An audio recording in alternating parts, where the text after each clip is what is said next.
자, 말씀 제목이 무엇입니까? 에베소 사역입니다.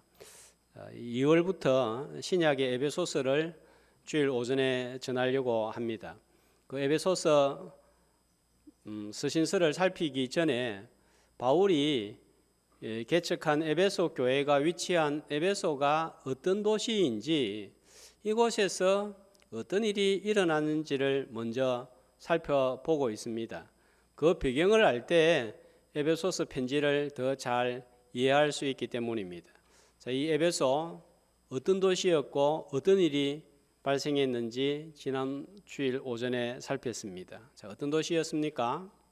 바울 당시에 서쪽에 로마, 남쪽에 이집트 알렉산드리아, 동쪽에 안디옥과 더불어서 로마 제국 4대 도시 가운데 하나였습니다. 사진을 통해서 지난주에 정치, 경제, 종교, 학문이 앞서갔던 도시였음을 살펴보았습니다.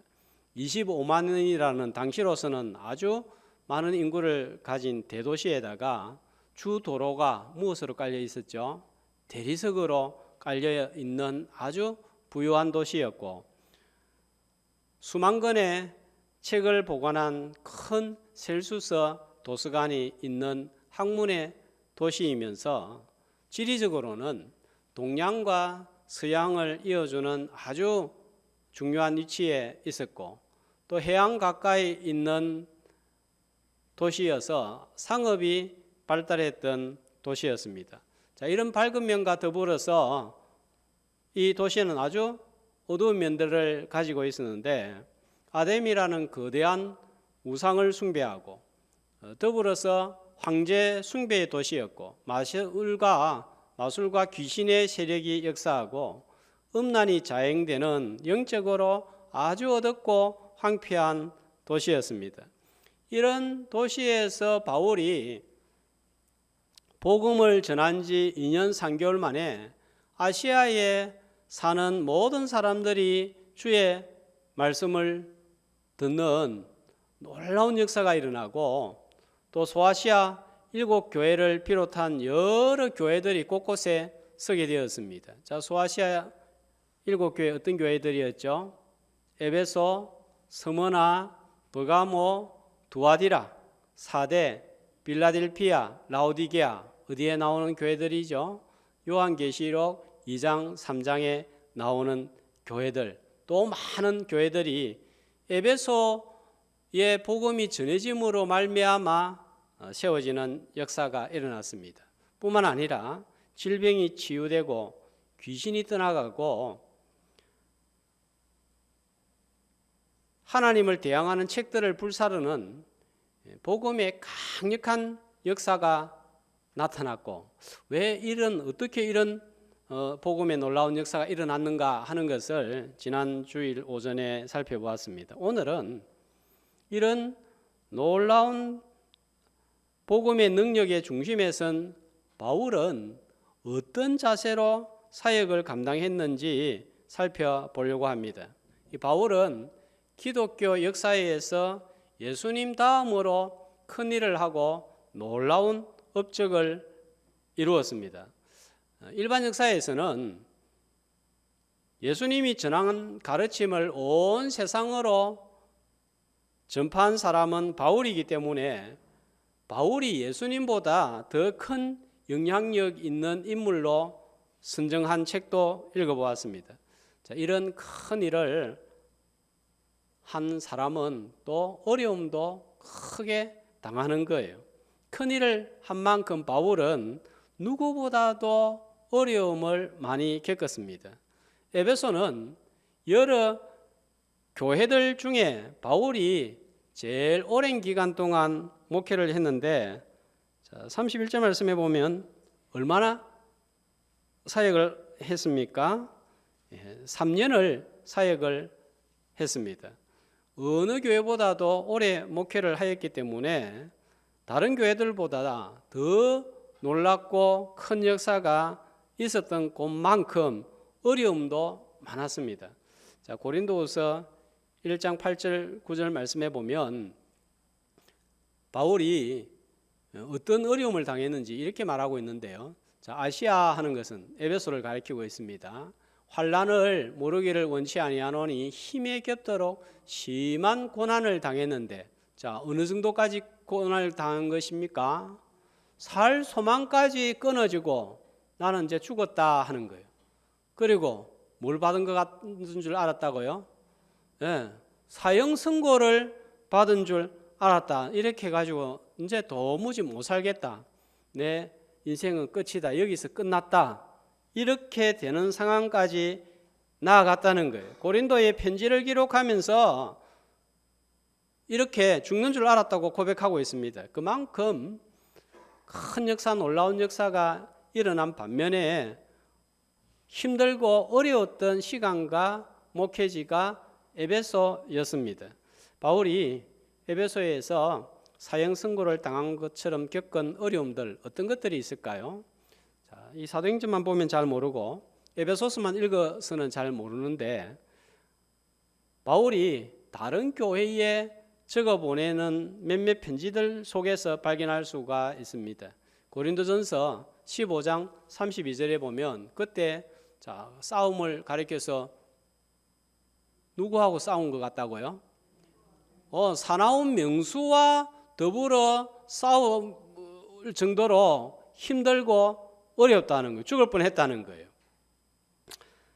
사도행전 19장 21절 이하에 지난주에 잘 살펴보지는 못했는데 이 은장색 데메드리오가 바울이 복음을 전하고 바울 때문에 생계가 위협을 당한다고 사람들을 선동을 합니다. 그때 19장 29절 말씀해 보면 바울의 동역자인 가이오와 아리스다고를 연극장으로 끌고 갔을 때 저러다가 큰일 나겠다, 죽겠다. 그러면서 바울도 달려 들어가고자 해서 생명의 위협을 느낀 순간을 떠올리게 합니다.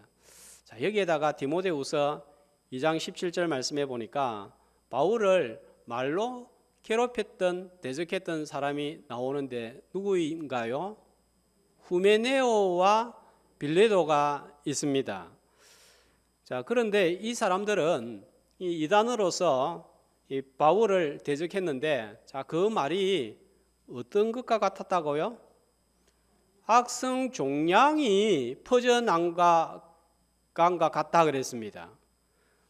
종양이 몸에 퍼지면 암이 되고, 암이 커지면 죽음에 이르게 되는 것처럼 그렇게 바울을 힘들게 했다는 거예요. 찌르고 후비는 말 우리가 들어보면, 겪어보면 정말 종양처럼 우리를 힘들게 하지 않습니까? 또 있습니다. 디모데후서 4장 14절입니다. 자, 구리장색 알렉산더라는 사람은 바울한테 해를 많이 입혔습니다. 자, 그래서 나중에 디모데에게 편지 쓰면서 디모데한테 뭐라고 합니까? 니도 당하지 않도록 주의해라. 그가 우리 말을 심히 대적하였다. 그냥 대적하니 심히 대적했다는 거예요. 로마 감옥에서 디모데에게 편지를 적으면서 바울이 에베소에서 사역할 때 자, 괴롭힌 사람들의 이름까지 밝히고 있다는 것은 이거 굉장한 일이에요. 이 교회 안에서 나를 힘들게 한 사람의 이름을 누군가에게 말하는 것은 고자질하는 것 같고 비난하는 것 같아서 정말 부담스러운 일입니다. 목회자도 어려움을 주는 그 성도들을 다른 성도한테 가서 이렇게 했다 말하는 거 굉장히 힘든 거예요. 그런데 공적인 편지의 이름까지 거론하는 것을 보면 얼마나 바울과 교회를 힘들게 한 인물인지 짐작하게 만듭니다. 노예나 시찰에서 종종 교회와 사역자를 어려움에 빠뜨린 분들의 이름이 거론되는데 우리 교회는 이런 사람이 절대로 나오면 안 된다 생각합니다. 어느 교회의 누구누구 장로, 누구누구 집사가 이렇게 해서 목사와 성도들과 교회가 시험에 빠지고 힘들게 되었다. 어느 교육자를 그 사람이 쫓아냈다. 여러분 이 정도 이름이 나오게 되면 마음속에 이런 생각이 들어요. 과연 저 사람 이름이 생명책에 기록이 되어 있을까? 저 사람이 구원받은 그리스도인일까 하는 생각이 듭니다. 고린도서 11장 24절 25절에 보면 바울이 겪은 또 다른 어려움들이 나오는데, 자, 매를 맞았습니다. 몇 대 맞았습니까? 그럼 39대죠. 법적으로 유대인들은 40대 치면 죽을 수 있기 때문에 39대만 맞기로 되어 있습니다. 근데 누구한테 맞았습니까? 유대인들에게. 바울은 어디를 가나 같은 동족인 유대인들에게 어려움을 겪었는데 에베소에서도 예외가 아닌 거예요. 자, 19장 9절 말씀을 한번 보시면요. 자, 바울이 처음에 에베소에 가서 3개월 동안 회당에 들어가서 하나님의 나라에 관하여서 말씀을 열심히 전했습니다. 자, 그때 어떤 반응이 나왔죠? 9절에 보니까 도를 비방했습니다. 마음이 굳어 순종하지 않고, 그것도 그냥 바울 개인적으로 바울 이런 문제가 있다 하는 게 아니고 어디에서요? 공중 앞에서, 무리 앞에서 이건 굉장히 악하게 하는 거예요. 자, 이 어떤 사람들이 누굽니까? 바로 회당에서 말씀을 들었으니까 해당에 들어온 사람들은 당연히 유대인들입니다. 바울을 통하여서 복음의 역사가 강력하고 열매가 많았던 것만큼 환난과 핍박과 위기도 심하였습니다. 이런 환난과 핍박과 위기 속에서 바울은 어떤 마음, 어떤 자세로 일을 했을까요? 본문에서 바울의 사역 자세와 마음을 읽을 수가 있습니다. 오늘 읽었던 17절부터 21절 말씀은 바울이 3차 전도 여행을 마치고 예루살렘으로 돌아가면서 밀레도라는 도시에서 에베소 장로들에게 행한 설교입니다. 자, 25절 말씀을 볼까요? 자, 이제 바울이 그 장로들에게 뭐라고 이야기를 하죠? 다시는 내 얼굴을 보지 못할 것이다. 그러니까 마지막으로 유언처럼 말씀을 전하는 거예요. 그래서 이 설교를 고별 설교라고 부릅니다. 집에 가서 20장 1절에서 3절 말씀을 보면 에베소에서 바울이 사역을 마치고 마게도냐와 헬라를 거쳐서 이방 교회들이 가난한 예루살렘 교회를 위하여 헌금한 것을 가지고 예루살렘에 전달하기 위하여 갑니다. 자, 이 헬라, 마게도냐, 이게 어디냐 할 때 지금의 그리스를 생각하고 읽으시면 좋겠습니다. 16절, 20장 16절 말씀해 보면 오순절 안에 예루살렘에 도착하기 위해서는 이 시간이 없는 거예요. 촉박한 거예요. 자, 그래서 이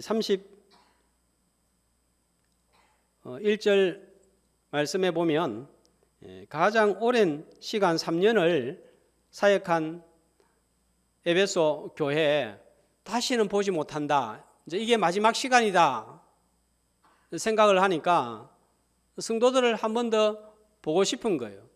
제일 오랜 기간 동안 사역을 했으니까 남다른 애정이 있는 곳입니다.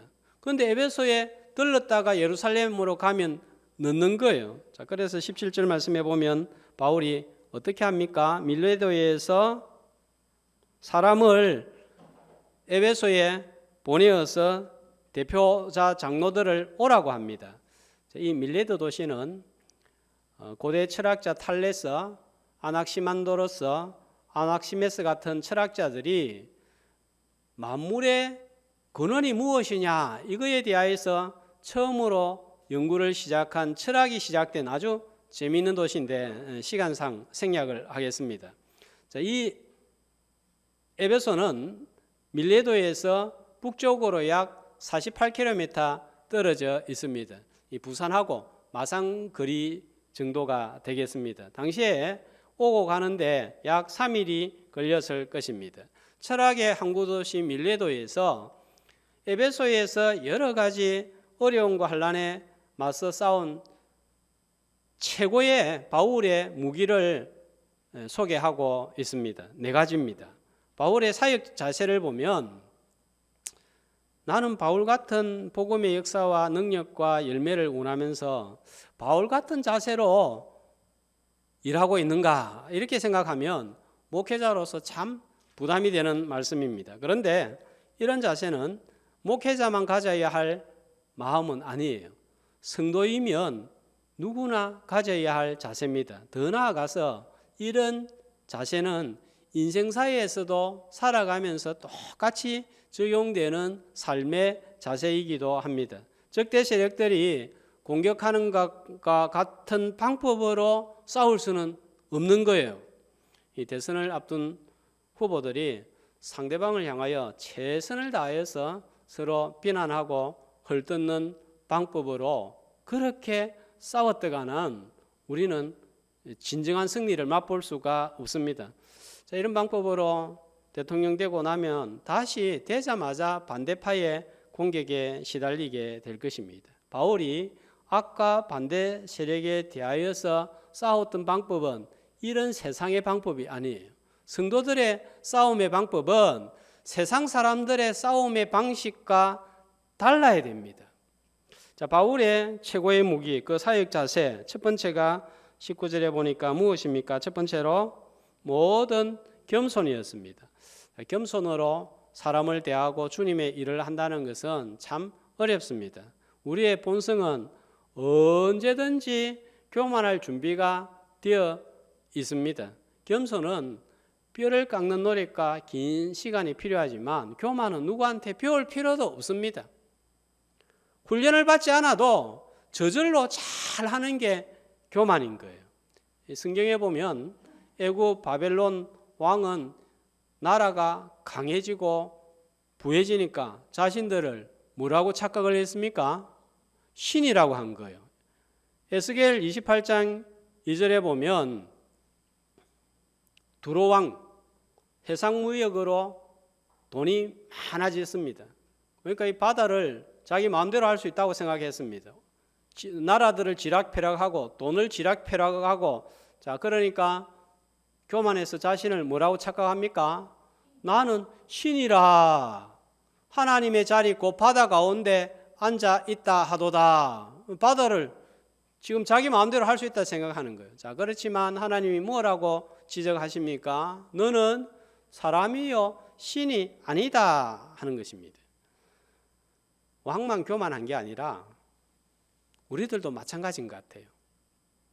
원하는 것을 얻고 올라서고 뭔가 잘 좀 진행되면 비슷한 모습을 보입니다. 성도라고 하는 우리는 다를까요? 어렵고 힘들 때 주님께 살려달라고 소리를 지릅니다. 승진을 앞두고 시험을 앞두고 직장을 얻기 위하여 가정에 문제가 생기면 마음이 얼마나 간절하고 애절해집니까? 부도 직전에 큰 질병을 앓으면서 그때 우리 심정이 죽을 것 같지요. 마음이 사형 선고를 받은 것처럼 되죠. 아마 살아오면서 죽겠다, 못 살겠다, 언제는 더 이상 안 되겠다 이런 마음 품어본 적 없습니까? 다 마음에 사형 선고 받은 적이 있지 않습니까? 그때 얼마나 애절하고 간절해집니까? 숨을 제대로 쉬지 못할 정도로 납작 엎드립니다. 누군가의 작은 한마디에도 큰 상처를 입는 흔들리는 갈대 같고 꺼져가는 등불 같지 않습니까? 이런 거 우리가 다 경험해 보지 않았습니까? 그런데 합격되고 취직되고 승진하고 해결되고 나면, 낫고 나면 다시 내 목소리가 커집니다. 사람들 쉽게 무시하고 어려운 사람 외면합니다. 상처 주는 소리를 잘합니다. 하나님 찾는 소리도 약해집니다.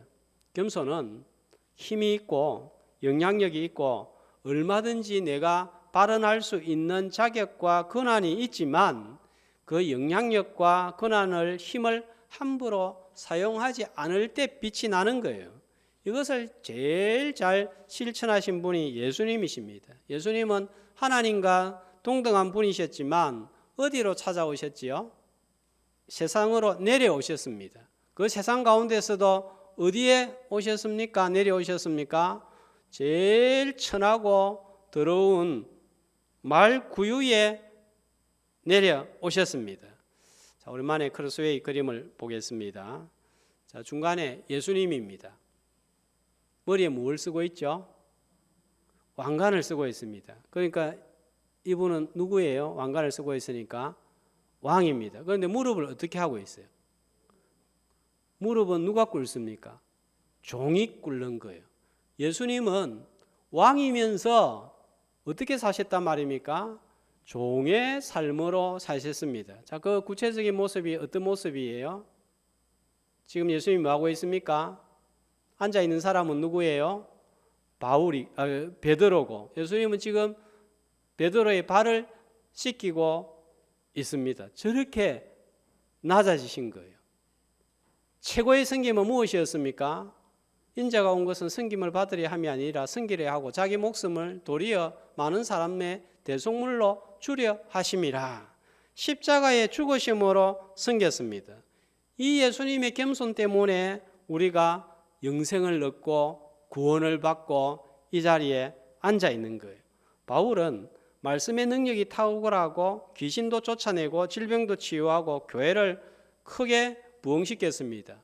그렇기 때문에 누가 반대를 하면 힘으로 대적하는 자들을 제압할 수도 있습니다. 그러나 바울은 겸손이라는 무기를 사용하여서 교회의 화평과 평안을 도모하고 더 많은 사람을 구원했고, 그렇기 때문에 소아시아 전역에 교회가 세워지고 구원받는 역사가 일어난 거예요.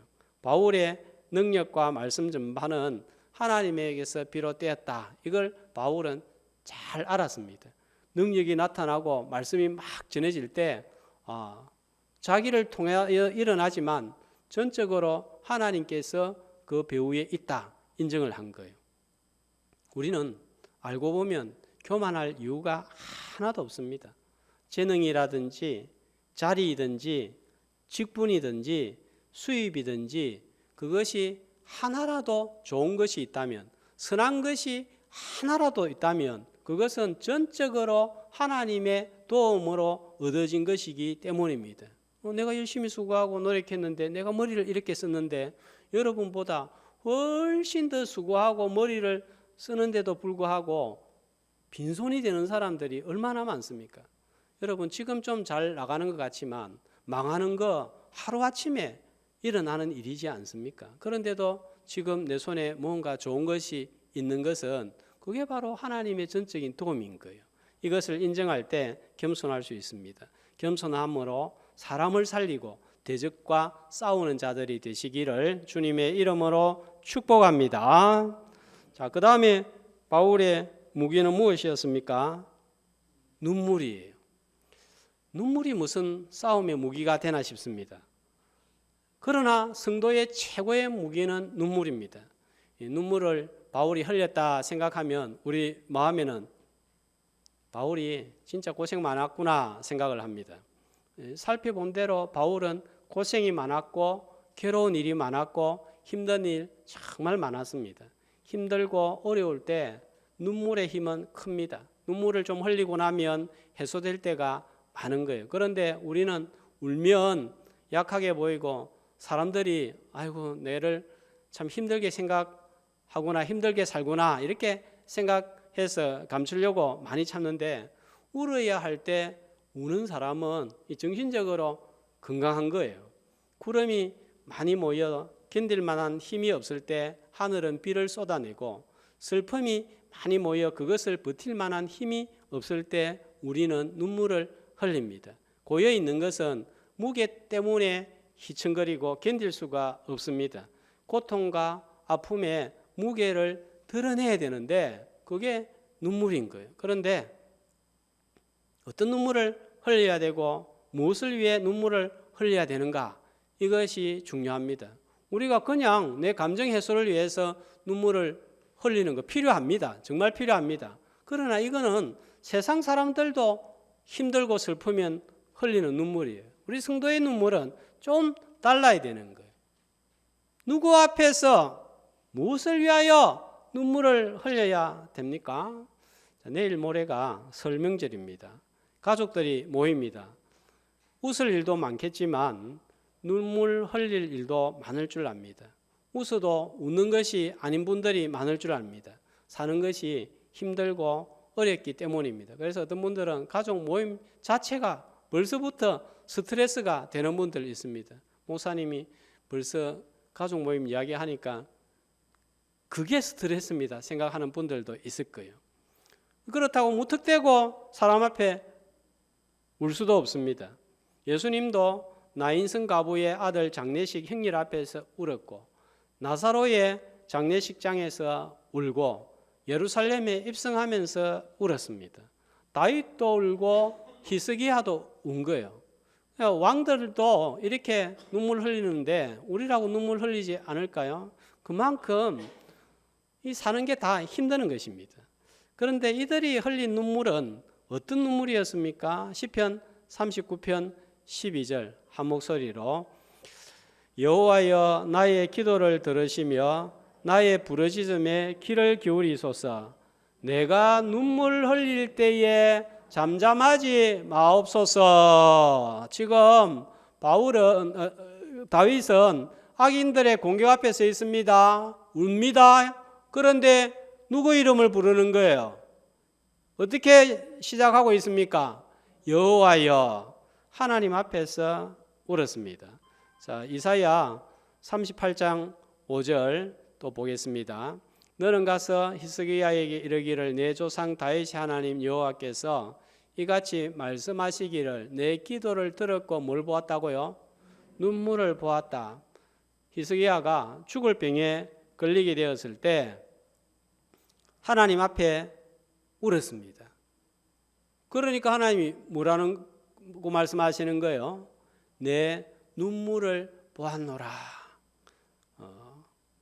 하나님께서 우리가 흘리는 눈물을 봅니다. 그런데 하나님이 보시는 눈물은 어떤 눈물인가요?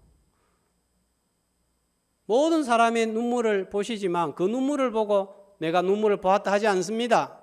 어떤 눈물입니까? 하나님 앞에 나와서 흘린 눈물을 본다는 거예요. 하나님의 나라는 눈물 없이 들어갈 수 없는 나라입니다. 저절로는 들어갈 수 없는 나라입니다. 눈물 없이 주님의 몸된 교회를 섬길 수 없습니다. 교회 섬기다 보면 상처가 나고 오해가 생기고 힘들어서 울 때가 있습니다. 심지어는 아무 잘못도 없는데 비난을 듣기도 합니다. 빌립보서 3장 18절에 보니까 이 바울의 또 눈물이 나오고 있습니다. 바울이 눈물을 흘립니다. 자, 빌립보 성도들 생각하면서 눈물을 흘립니다. 자, 그런데 뭐 때문에, 누구 때문에 눈물을 흘립니까? 누구 때문에 눈물을 흘리죠? 그리스도의 십자가의 원수로 행하는 사람들 때문에 눈물을 흘립니다. 여러분, 바울의 최고의 자랑은 뭡니까? 바울이 자랑한 게 무엇입니까? 내가 그리스도의 십자가 외에는 아무것도 자랑하지 않는다 했는데 그 바울의 십자가의 원수로 행하니까 바울이 괴로운 거예요. 바울을 대적하는 거예요. 자, 이 바울의 눈물을 생각하면 이 눈물은 정말 도전적인 눈물이에요. 우리가 어려운 성도, 힘든 성도를 보면서 가슴 아파하면서 우는 것도 쉽지가 않습니다. 더군다나 힘들게 하는 사람을 향하여 애정을 가지고 운다는 것은 더더욱 힘든 일이에요. 어떻게 바울이 이렇게 눈물을 흘릴 수 있었을까? 참 퀘스천 마크가 찍힙니다. 저도 그렇잖아요. 우리 성도들이 힘들고 아파할 때 어떻게 될까? 저 정말 해결이 돼야 될 텐데 신경이 쓰이고 막 마음이 조마조마합니다. 그런데 막 힘들게 하는 사람, 그 사람을 향하여서 눈물을 흘리면서 애정을 가지고 기도한다는 거 정말 힘든 일이에요. 어떤 사람들은 그게 가능하냐 하는 사람도 있습니다. 우리의 눈물이 이런 눈물로 나아갈 때에 최고의 무기가 될 수 있습니다. 이런 눈물을 하나님께서 보시고 역사하시기 때문입니다. 히브리서 5장 7절에 보면 예수님의 사역의 성공 비결이 나옵니다. 자, 한 목소리로 그는 육체에 계실 때에 자기를 죽음에서 능히 구원하실 이에게 심한 통곡과 눈물로 간구와 소원을 올렸고, 자, 뭘로 주님께 하나님께 올렸다고요? 통곡과 눈물과 간구와 소원을 올렸고, 하나님은 자녀가 눈물로 호소할 때 약합니다. 하나님은 강하신 분이에요. 하나님은 절대로 약한 분이 아니에요. 그런데 하나님이 약해질 때가 있습니다. 언제입니까?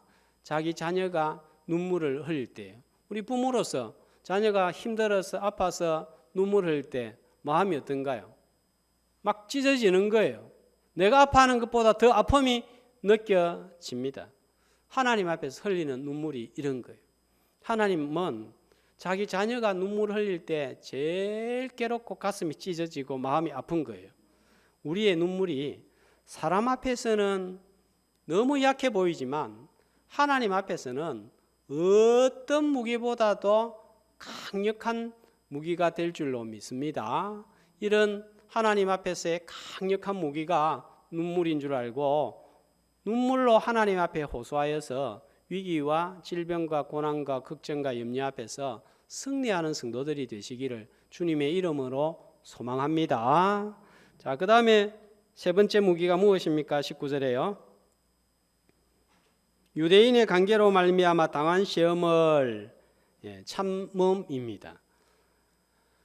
마라톤에서 1등하는 선수나 꼴찌하는 선수나 그 거리 똑같아요. 1등하는 선수한테는 마라톤 거리가 30km이고 꼴찌하는 선수는 42.195km이고 이렇지 않습니다. 똑같습니다. 42.195km 달리면 1등하는 선수나 꼴찌하는 선수나 똑같이 힘듭니다. 마라톤 자체가 힘들기 때문입니다. 이 삶이 힘들기 때문에 힘들지 않는 사람 아무도 없는 거예요. 한 20km 뛰고 나면은 더 이상 달릴 수 없는, 못 달리겠다 싶은 그런 지점이 꼴찌한테만 오는 게 아니에요. 1등한테도 똑같이 오는데, 그런데 완주하려고 하면 어떻게 해야 됩니까? 그걸 참고 넘어가야 되는 거예요. 그거 말고는 다른 방법이 없습니다. 힘들지 않은 사람 아무도 없습니다. 어떤 데는 이래도 안 되고 저래도 안 되고 참는 거 말고는 안 되는 거예요. 그때는 참는 게 능력입니다. 소낙비는 지나갑니다. 그때가 지나가기를 기다리면 멈출 때가 반드시 옵니다. 시작하면서 살펴본 대로 바울을 힘들게 하는 사건도 있었고 구리장색 알렉산더 같이 해를 끼치고 후메네와 빌레도 같이 악성 종양처럼 말로 괴롭히는 사람도 있었습니다. 또 19장 9절에 나와 있는 것처럼 놀라운 복음을 전해도 같은 동족 유대인들이 비난하고 괴롭혔습니다. 가까이서 도와주고 격려해 줘야 될 사람이 힘들게 합니다. 이때 바울은 사형 선고를 당하는 줄 알았지만 이기는 최고의 무기는 똑같은 방법으로 맞대응하는 것이 아니라 참는 것이었습니다. 아무리 힘쓰고 애써도 안 되지만 세월이 답이 되고 약이 될 때가 많습니다. 시간 지나가면 저절로 해결되는 문제가 있습니다. 그런데 무조건 참는 게 아니에요. 디모데후서 4장 14절 말씀해 보니까 바울은 구리 세공업자 알렉산더가 해를 많이 입힐 때 바울은 어떻게 했습니까? 그냥 하나님 앞에서 울기만 한 게 아니에요. 어떻게 했죠?